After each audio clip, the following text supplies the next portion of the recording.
Hi there, Doc from Barcast Audio here, and today I'm going to be talking with you about another law school tip. Today we're going to be talking about when you should start your outline, what goes into an outline, and how to improve your outlines this semester. So without further ado, let's jump in.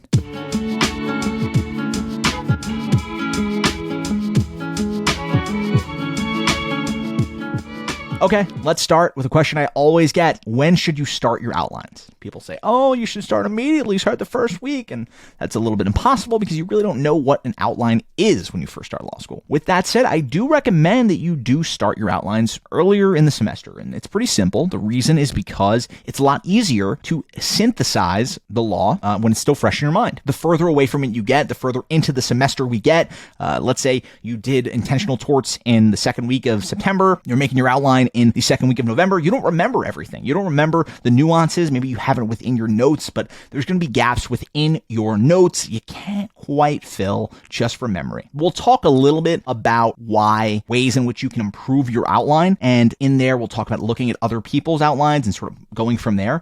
But just remember that you can do it. You can do it on your own. You don't need to rely on other people's outlines as long as you're doing it incrementally. Some people this doesn't work for. Some people just want to put off outlining till the end of the semester. But if you want to be proactive, if you don't want to be overwhelmed and stressing out as you get to November and you hear about finals around the corner and you start stressing, you don't know everything you feel like you're supposed to, I recommend beginning early, take your syllabus, use it as sort of a base map for your outline, set up the big topics, take your notes at the end of every week and put them within this sort of larger syllabus-based outline and start looking at sort of the roadmap of the semester. Use that syllabus, we've talked about this before in another video, as a way to set up the roadmap for the bigger topics, the subtopics within your course, and use your notes to then supplement that larger roadmap.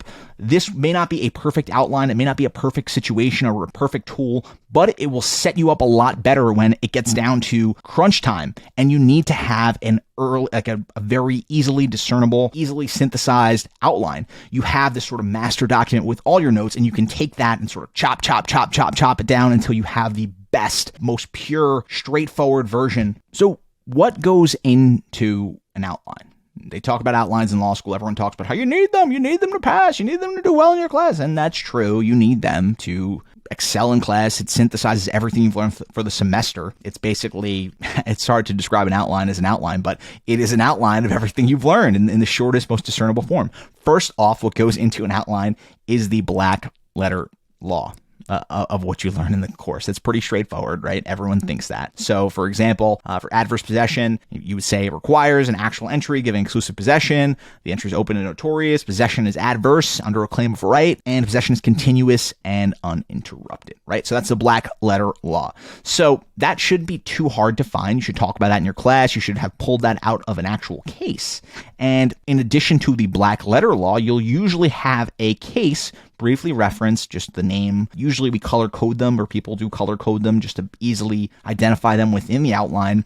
And that case will be illustrative of that rule in one way or another. The black letter law, typically you're not going to just have black letter law rule without a corresponding case, right? A lot of professors will say that you don't need to know the cases for the exam, which is bullshit. The reason for that is that you don't technically need to know the cases to know the rule of law, but the cases are important to illustrate the law. They're important for hypos because on the exam, the way you'll use cases is give a rule. You'll receive a set of facts. You'll give a rule and analyzing that, and you'll say, this is the rule that's being tested here, the rule, like the elements of that rule.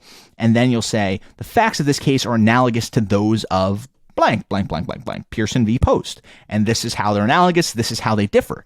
And that's where knowing the cases will be very helpful. And that's why we include them in our outlines, because knowing the cases is extremely important to demonstrating the nuances, that you understand the nuances of the law. So throw number one, the black letter law in there.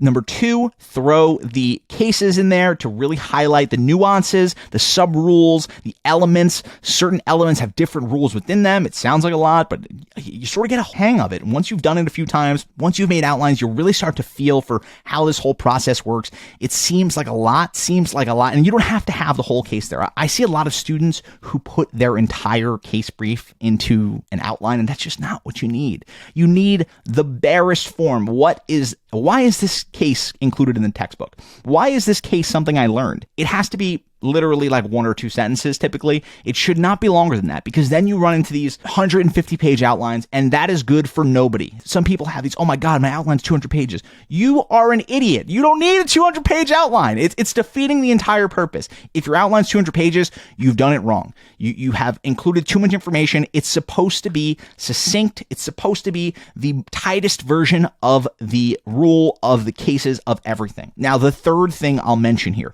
is sometimes your professor may include a policy rationale for the law. Sometimes you should include that. Certain professors emphasize the policy decisions more than others, so keep that in mind. If your professor is somebody who really emphasizes policy, then keep it. Know that policy reasoning, because that may be something that pops up as a sub question on your exam. And that may be an easy opportunity for points, just to get a little bit more. Say, on top of all the other analysis, the policy rationale for this rule is X, Y, and Z.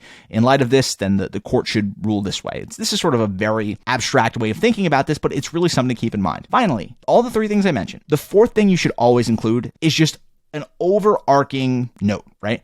That anything your professor says that is really important, that they say, this is really important, this is something that you really should remember, you should write that down. They should highlight it, like write in big bold letters. Some professors say this about the Erie Doctrine and certain elements of the Erie Doctrine, and they give you hints for what's going to be on the exam. They're not always hanging a lamppost on it and oh, this is, guys, wink, wink, wink. Make sure you know this for the exam. But sometimes they do. And in that case, you should really emphasize that. Emphasize it, emphasize it, emphasize it. In remembering what your outline should include, right? You have to remember that the basis for a law school exam is applying basic legal doctrines to sophisticated legal questions. Sometimes you'll feel like the rules in your outline are maybe too straightforward, too sort of plain, but that's the point. The point of this outline is not to be overly complicated. That's why I said 200 pages is way too long. It's supposed to be basic legal doctrine, which you can apply to a myriad of sophisticated legal facts. This is your tool. This is your basis. This is what you will use. And it cannot be some sort of abstract work of art that includes every word from every case that you read the entire semester. It simply will not work if it includes too much information. So work on these. Look at other people's outlines. Look at the outlines we have on Barcast Audio and our 1L package. They're succinct. They're not going crazy with the facts, because those are not what you need for the exam.